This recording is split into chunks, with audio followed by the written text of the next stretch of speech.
Good morning and welcome to Rising. I'm Amber Duke, back with Jessica Burbank for another edition of You Know It, You Love It, Rising Fridays. Good morning, Jessica. Good morning, Amber. The moment everyone's been waiting for, Rising Friday. All right, what's up first for us today? Well, Amber, yesterday, Maine Secretary of State removed former President Trump from the state's 2024 presidential primary ballot. Shenna Bellows, a Democrat appointed by Maine lawmakers, explained her decision in a new clip. Let's watch.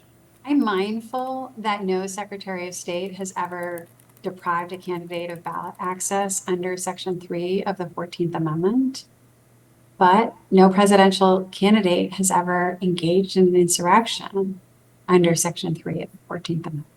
My job was to evaluate the facts presented at the hearing, the evidence that was produced, and the record created in that proceeding, and to evaluate that and make a ruling, which is what I did. Now, the weight of the evidence made clear that Mr. Trump was aware of the tinder laid by his multi-month efforts to delegitimize the 2020 election results. And he then chose to light a match. A spokesperson for the former president said last night, "We are witnessing in real time the attempted theft of an election and the disenfranchisement of the American voter. We know the Constitution and the American people are on our side."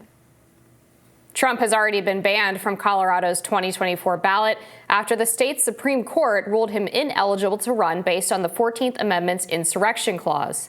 Now, in the past weeks, courts for Michigan and Minnesota have rejected the Denver court's ruling and decided to keep Trump on their ballots. Meanwhile, Colorado Republicans have already formally lobbied the U.S. Supreme Court to strike down the lower court's ruling. No word yet on whether the court will take up that case. We do know, Jessica, that the deadline for Colorado to print its primary ballots is in the first week of January. So if the Supreme Court does not rule by then, it looks like Trump will appear on the ballot. The Secretary of States of both Colorado and Maine, despite their decision, have also stayed their rulings pending a Supreme Court decision. So right now, it's kind of business as usual. But I think it seems pretty obvious that the conservative majority Supreme Court is going to rule against these lower court rulings. This clause in the 14th Amendment, just for context for the viewers, was intended to prevent high-ranking Confederate generals, officials, soldiers from potentially holding office after the Civil War. It's actually under dispute whether or not it even applies to the office of president. And Donald Trump has never been charged or convicted of fomenting an insurrection. He was also acquitted by the Senate. So to me, this seems like a clear overreach of these courts' judicial authority. Yeah, I really think that when you have split rulings from these state Supreme Courts, the U.S. Supreme Court is going to need to weigh in. Them declining on Friday to weigh in on the Colorado ruling, I think was very specific to the Colorado ruling. Now that we have, conflicting case in Michigan, and we now have another case that conflicts with the Michigan ruling here in Maine, I really do think the Supreme Court is going to need to weigh in. Now, of course, the Secretary of State of Colorado, if the Supreme Court says, you know what, the 14th Amendment, Section 3 doesn't actually apply here as you ruled, then I can imagine a world where they make some adjustments to how they do their primary this time around. I think it would be ridiculous to have the state Supreme Court get in the way of a candidate who should be on the ballot from being on the ballot just because, the Supreme Court decision to overturn theirs was pending. So I really think that if Democrats are worried about Donald Trump doing what he did after the 2020 election again, if he wins this time around and then somehow tries to run again or what have you, or they're just worried he's going to try and do an insurrection again towards his later days in office if he wins again. I think they need to make contingency plans for if a president does that. They need to make the electoral process stronger. I think just kicking Trump off of the ballot isn't going to stop any other president. If they wanted to overturn the outcome of a presidential election or any election for public office, it's really not gonna stop them in the future from doing that. So that's what they need to be focused on. If they're worried about what happened on January 6th, they really need to pass legislation specific to what happened that day.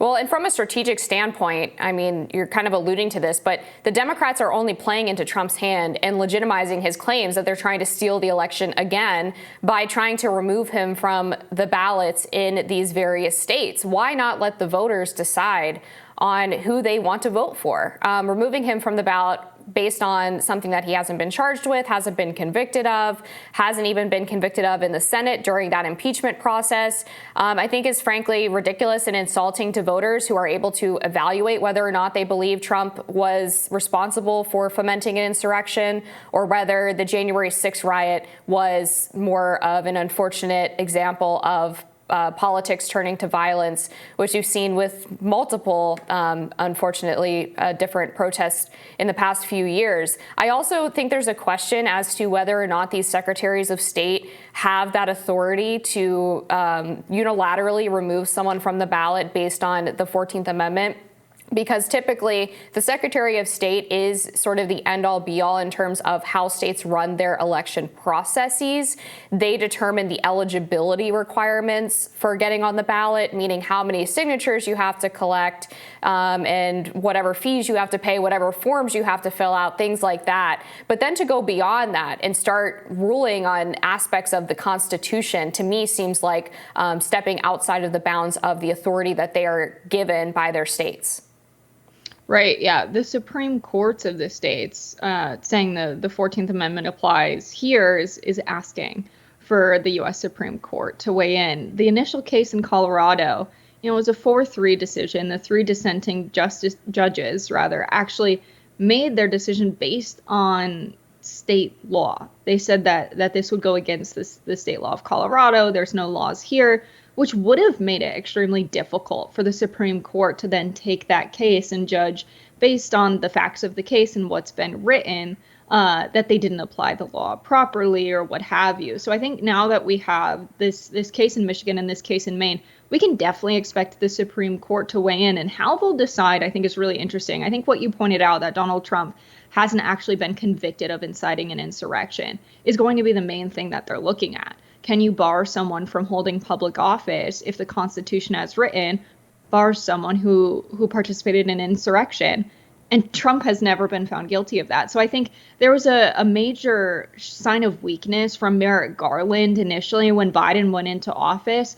If the Democrats believed, as they have been saying, that Trump incited an insurrection, they should have prosecuted him for it. And the fact that they didn't shows a huge sign of weakness, and I think might be the very reason we don't see these cases hold up in the Supreme Court. So if you're mad about what's going on right now, and you're mad that the U.S. Supreme Court can overturn these cases, and you're a Democrat, you should be more angry with Merrick Garland than any Republican lawyer of Donald Trump's. Sure, or Jack Smith, the special prosecutor who's bringing charges in that January 6th case, as well as the Georgia election interference case, and has not brought any charge related to insurrection. It's things like obstruction of justice, obstruction of an official proceeding. And so if he is supposed to be the guy who's going to get Trump or bring justice from a Democrat perspective, then that's who they should be angry with. And I think it's also kind of ironic that but the Biden administration and a huge swath of the Democratic Party has repeatedly been claiming that Trump is going to destroy democracy and he's going to rule as an authoritarian, as they encourage these secretaries of state and these state courts to go ahead and unilaterally remove someone from the ballot and take that choice away from voters. We're out of time on this segment, but we will be back with more Rising next.